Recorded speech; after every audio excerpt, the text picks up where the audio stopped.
God bless you guys, and welcome back to another video. Today's episode, I think it's episode 8 or 9. I think episode 8 of the Agios Athanatos Orthodox Podcast, and it's very windy today. It went from like a week ago scorching, and we went to the beach like a normal summer, not a European American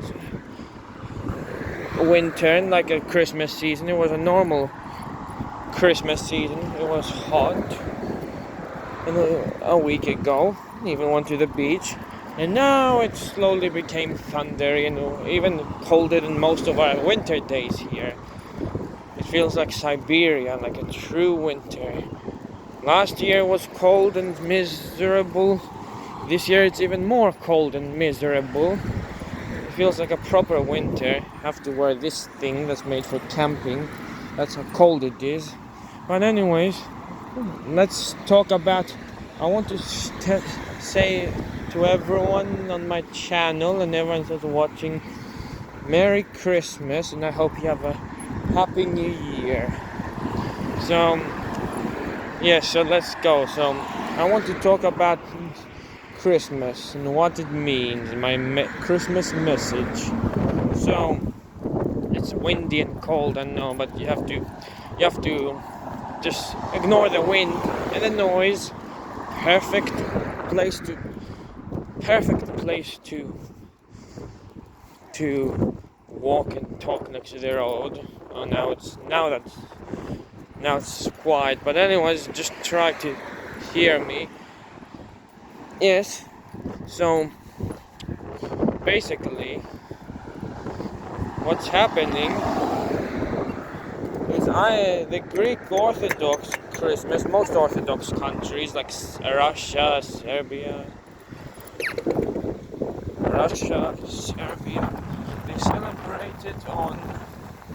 they celebrate Christmas on January 7th, but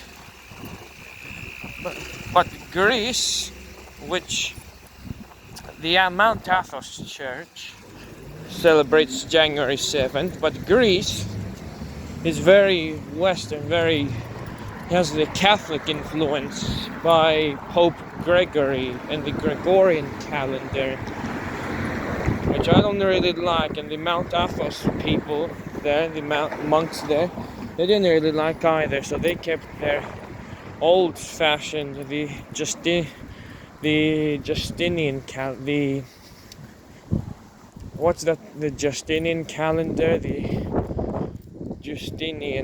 old calendar, they kept it. Now Greece is one of the few Orthodox countries that has the Gregorian calendar, which means, yes, it's on 25th they celebrate, but Mount Athos celebrates on January 7th. And which is also my name day, which means if I celebrate Christmas on January 7th, I have a double day. Yes, but anyways, yes, and I usually celebrate it because Greek people like me, we celebrate it on December 25th. December 25th, and yes, we celebrate Christmas on December 25th.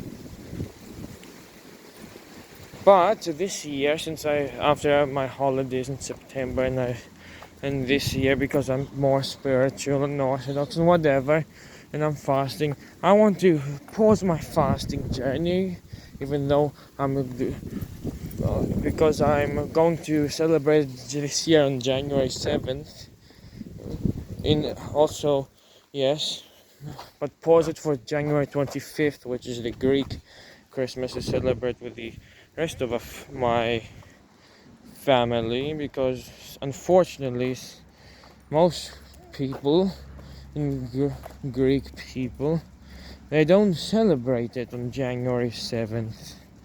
But yes, that'll be a nice pause in the middle to eat whatever I want. on December 25th.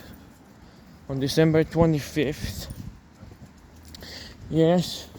And then I'll continue fasting until January 7th, which will be my name day. But I don't like this material thing with the name days. I don't like this material thing with the name days. Dog is so slow. Come on, slow dog, stubborn. You have to pull her a bit. She's like an old lawnmower. Give her a little kick in the back. She's all so stubborn. You have to push her a bit. But anyways, yeah. Come on, slow.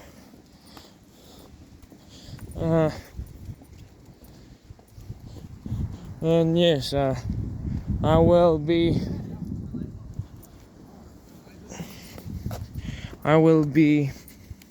doing this on January 7th, which is my name day. But I don't like this material wealth presents thing. I don't want double presents, but it's good to have your name day, which on Christmas, which makes it even, makes it a little bit more important. You feel more important. That's the main difference. But yes, but also it won't be that bad difference, because in Greece we don't believe in Santa. We believe in Saint Nicholas, Saint Basil, Saint Vasilis, Saint Basil.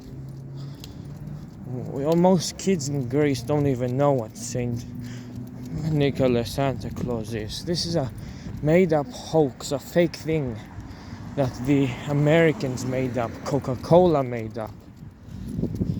So I advise you, if you have these new Christmas traditions, it's fine to have them as a thing, as a tradition, and they're fine, but why would you celebrate Santa Claus with a tree? Well, a tree isn't that bad. I mean, yes, a tree has its interesting decoration. And like I saw from another Orthodox video, I pointed out cleverly, you can show the tree of life that's in the Bible, that Adam and Eve, and then they get split up. The tree of life. It talked about something like that. I know another Orthodox channel. I forgot his name, but he's from America. Not Patristic, Nectar, another one. There's many good ones from America. Patristic, Nectar, and Orthodox Ethos are good ones, I recommend. And yes, if I can, I'll put them in the description. Some other ones I know. Yes, but the Christmas tree has meanings, like the tree of life, that Adam and Eve, and then other people, their descendants, and everyone, the family tree became bigger and bigger. It can also mean God is at the top, like a star, God, and then the saints and everyone else at the bottom. So that it can also mean that as well. Something like that. It's not that bad. You can call it pagan, but the cross was also from pagan origins. Like Rome was pagan. That was a pagan thing, not a Christian thing. The cross. It was a pagan thing, not a Christian thing. Because Christianity was starting off then. But now it's a symbol of God, the cross. It's not a bad, horrible thing of torture that it used to be. And now it's a symbol of God and truth and life. No one gets to the Father except through Him, and the cross symbolizes Him. So now it went from something pagan and bad and horrible, which, if you think about it, it is as well, if you physically think about it. But if you spiritually think about it, like how it's known more popularly in the West. You know, the world, how it's more popularly known as.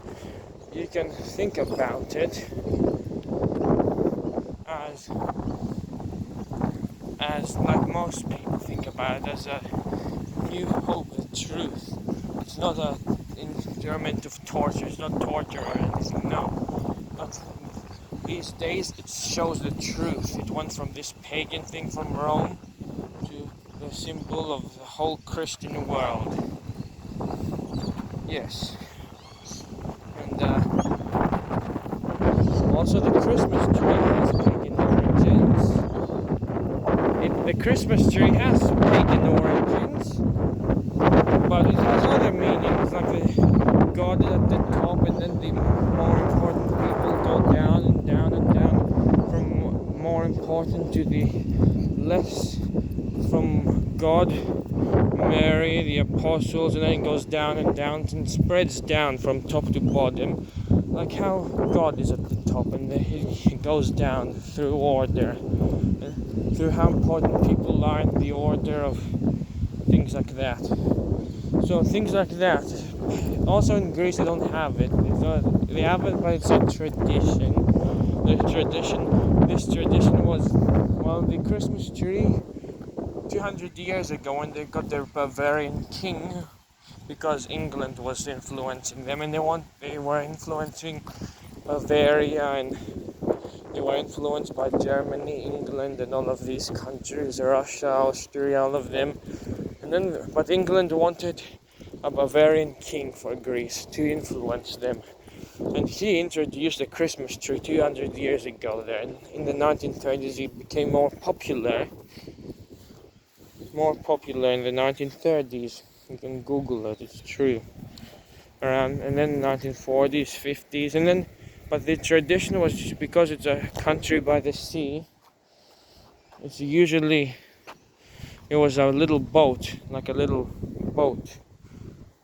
But now they still have it on the islands in some more rural areas. But yes, sorry for that. But yes, let's continue where we left off. So the little boat was from. It was a little boat around this big, it was like a half a meter. I don't know, a little. It was small to medium size, like a half a meter. I don't know.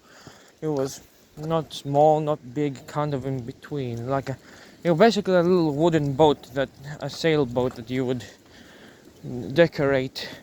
And that still exists in more rural villages and areas of Greece, especially the islands. That they don't have a lot of. They're very dry and mountainous, and they have olive trees. They don't have a lot of pine trees. A lot of the islands, so it would make sense to have a boat because they're surrounded by the sea and a lot of fish.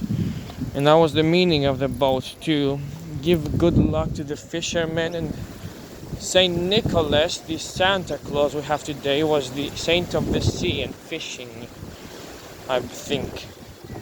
I'm pretty sure that he was the saint of the sea and fishing, which,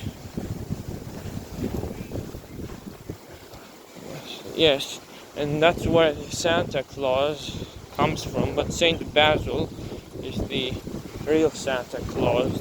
And we don't dress him up in a fancy big fat man suit like in the Western countries do. They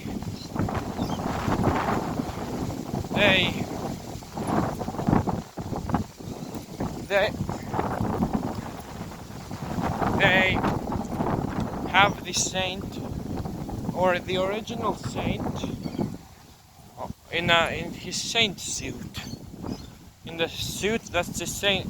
In the suit that the saints are in. They don't dress him up in a cartoon character suit like the Santa Claus we have today is. So different Santa Claus in Greece. In here these days in Coca-Cola, which took Saint Nicholas, a completely different saint from Saint Basil. Saint Nicholas, the protector of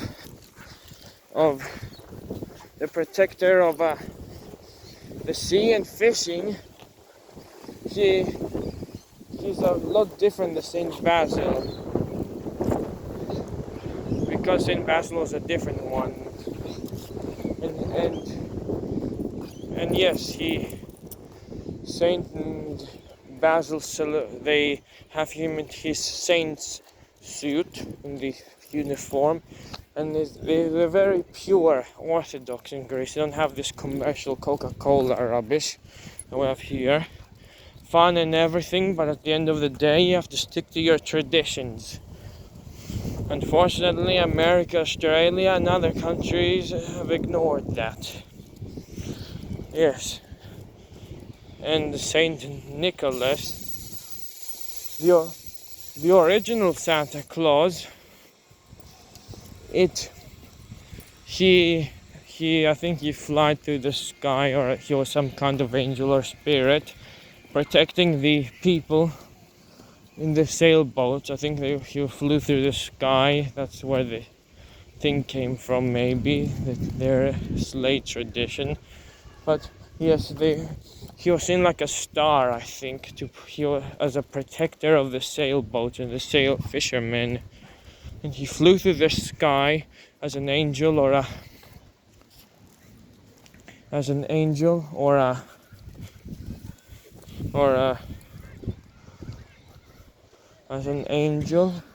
he flew, or a star, and he was good.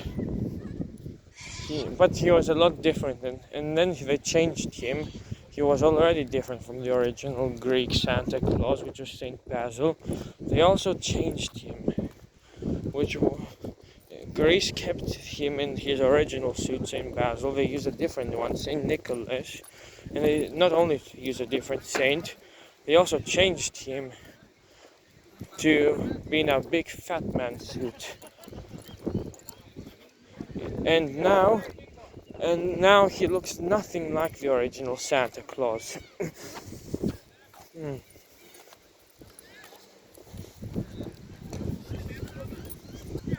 He looks nothing like the original Santa Claus. It's just sad. They lost their traditions. But yes, I want to celebrate this year. Because I'm more Orthodox and spiritual, I want to celebrate. Pause my fasting on December 25th to celebrate we don't really know when Jesus was really born. Some say it was a nice sign there, by the way, Slava Russia. But yes, by the way, yes. With something April 2nd, I don't know. That's around the Easter date, which ironically would make him celebrating his death.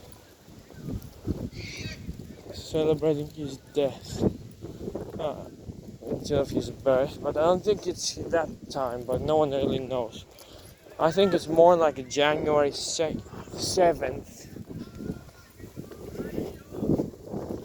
I think it's like January 7th.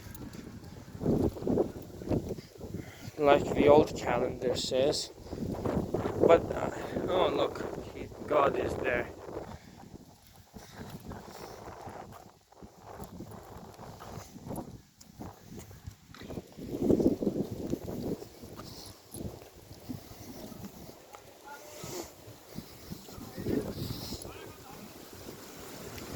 God, the sun is so bright, it looks like God is there. Also, the sun was bright orange for 2 days in a row.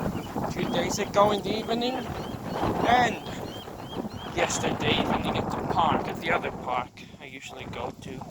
So that's the sign of the apocalypse. If the Bible says something, I'm sure it says, or the prophecies or say, the prophecies or the Bible or something say something about red suns, especially if there's 2 red suns in a row.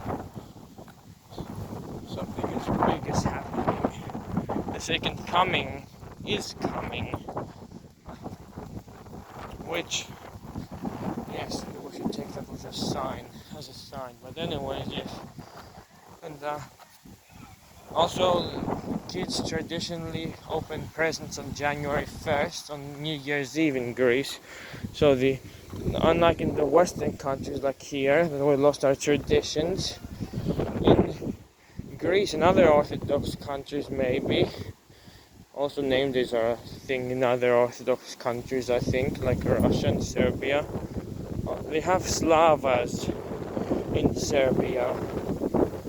Go to Balkan Dad's page. He's a Serbian, he's like Sushi Mango, but for Serbia. He's funny, he says informative and funny things like that. He's on Instagram. I don't know about YouTube, but Instagram, yes. And he talks about Slavas. It's basically name day, but it's a bit different than a name day, similar. But they celebrate, unlike in the Western countries, like here in Australia, in Greece, they have Christmas Day, and then it continues until Epiphany on January 6th. And then I think around January 6th is Epiphany, and then they open their presents on New Year's Eve. On New Year's Eve, I think, in Greece, and the New Year. And they have New Year's Eve carols, similar to Christmas, and the celebrations, they kind of continue, but not as important. They kind of fall asleep, and on New Year's Day, Eve, I think, they on New Year's Eve they go up, and then until Epiphany on January 6th, I think it is. They after Epiphany they kind of go asleep again. No, Epiphany, and then the January 7th they go asleep, and then also there's the old calendar that the Russia, Mount Athos, Serbia, they all follow it. The old traditional countries follow it.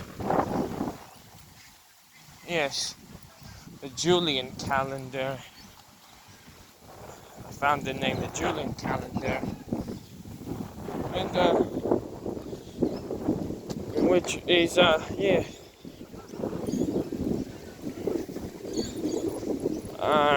yes, they celebrate January 7th, so they have different traditions that I don't really know.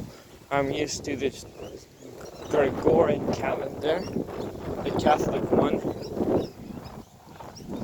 It's because it was made by a pope, I call it the Catholic one.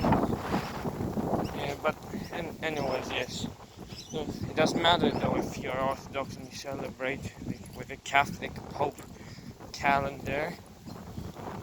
But I think we should switch back to the Orthodox one, because they fixed up, they did many heresies, many bad things, these Catholics. The filioque thingy, the filioque and the father-son thing they did. Now the many other things, gay marriage, and now what did they do? Well, not now, but like 1,000 years ago, they did something like they made the Gregorian calendar to fix the Julian calendar. The Julian calendar was a very old calendar. We should have stuck with that. I don't know a lot about it, but I know it's the original Orthodox calendar. And I do know that they want to get rid of the Orthodox tradition in the Western countries. That's why there's evidence that the CIA has the influence over. There's evidence. I heard that the CIA has the influence over the ecumenical patriarch now. Bartholomew, this recent one, the current one, and the previous ones I heard somewhere. the recent previous ones, like 20-30 years of CIA thing, which makes sense because Greece is in NATO and Western and all of this bullshit. But yes, God, nice bright sun, and yes. But anyways, and then there's the Orthodox calendar, that's the old one that many Orthodox countries like Mount Athos use. Yes, Mount Athos is basically its own country, its own rules and everything. But yes, they use it, the old calendar, and then I don't know a lot about it, but I do know they celebrate January 7th, the Christmas. So I've been fasting for a month, 4 weeks now, I think. Around a month now, I think. In 2 days, tomorrow I won't eat anything because I don't think you're supposed to eat tomorrow. It's because it's a midnight vigil, or you don't eat until midnight in the evening or something. And then I'll go to the church. And then I'll pause. And then I'll go to the church after the vigil, after midnight, after not eating for the day, because that's how you're not meant to eat anything, or at least very, very, like olive oil and bread or things like that. Very simple things. I don't think it's very strict before on Christmas Eve day.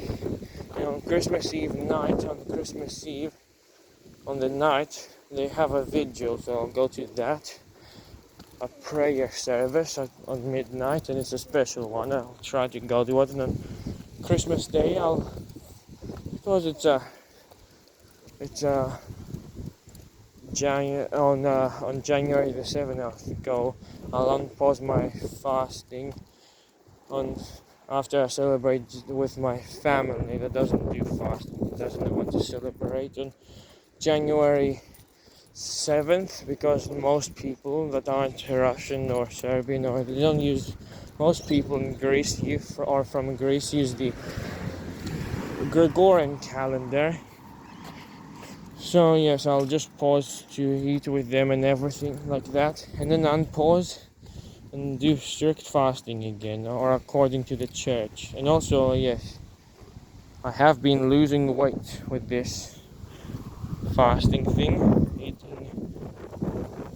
being spiritual, being pro-God and more Orthodox. God helped me lose weight. Not eating after 6 p.m, doing intermediate fasting. And yes, and following the church diet. Intermediate fasting with the spiritual church diet is what God likes, and He approves, and He lets you lose weight. And no, not everything is about everything has a spiritual side. If God allows you to lose weight, He allows you to lose weight. If someone can't have a baby and they mysteriously have a baby, it's because God allowed it. I believe that. I haven't been able to lose weight, or at least lose a lot of weight, because I kind of had some few kilos that I needed to lose, but now I'm losing them because I'm following the God diet, the fasting diet with intermediate fasting to help. So yes, before I was doing a normal carb-free diet, not working. You always want to eat. But if you have God on your side and you believe in Him, like fasting does, it makes you want to believe in God more, and it makes you really ashamed if you break the fast. Then you have that spiritual, the mental side that helps you lose weight as well. So that helped as well. Anyways, yes, and then I'll unpause after December 25th, and then do the strict fasting I usually do. And yes,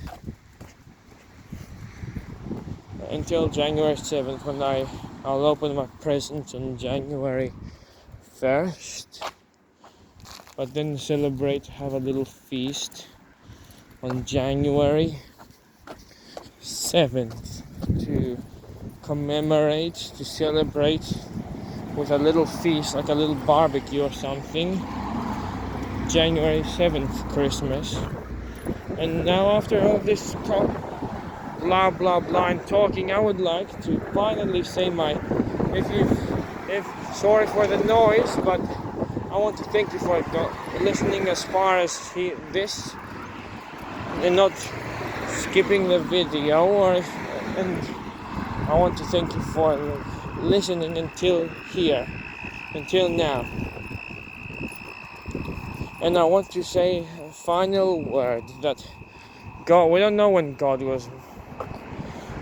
Jesus was born. Some say April 6th or 3rd in April, some say January 7th, some say December 25th. But what I believe is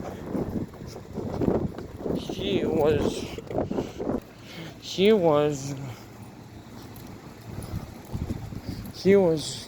born, I believe more the old calendar, because it's the more older calendar, but we don't really know. But I want to believe more the older calendar because it's the original calendar. But traditionally I celebrate the Gregorian calendar, so that's why I'll still celebrate on December 25th, but I want to do the more traditional, the actual traditional Christmas, the older version of the calendar. Says January 7th.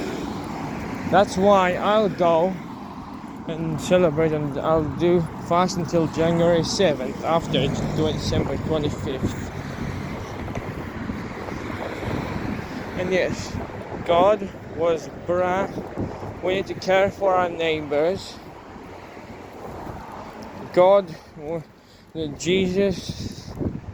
Jesus Christ, the Son of God, and which is the Father, the Son, and the Holy Spirit, Trinity, the Trinity triangle. Yes, the Trinity triangle. Jesus, which is a part of the triangle, he came to us as a man, in appearance of a man, but to not shock anyone and because God isn't male or female, but because he's a spirit, he's more than this world, he's a spirit. But if we want to call him in human terms, we would call him even though he's a spirit, and spirits don't really have any genders, they're a bit different, a lot different than us. They're not the sinful, worldly creatures that we are. They don't have genders, not really, I don't think so. But we give them so we feel more comfortable with them, and God would be more like a male person. So that's why he came into that form. He came to give us salvation, to save us from our sins, and to teach us. So we should care for our neighbors and ourselves, and most importantly God. And we should pray that God forgives our sins, to go to confession and have a Merry Christmas and Happy New Year. And I hope you have a Merry Christmas and a Happy New Year. And yes, I hope you enjoyed my video. Please subscribe, like, share, and comment if you can. And until next time, God bless you guys.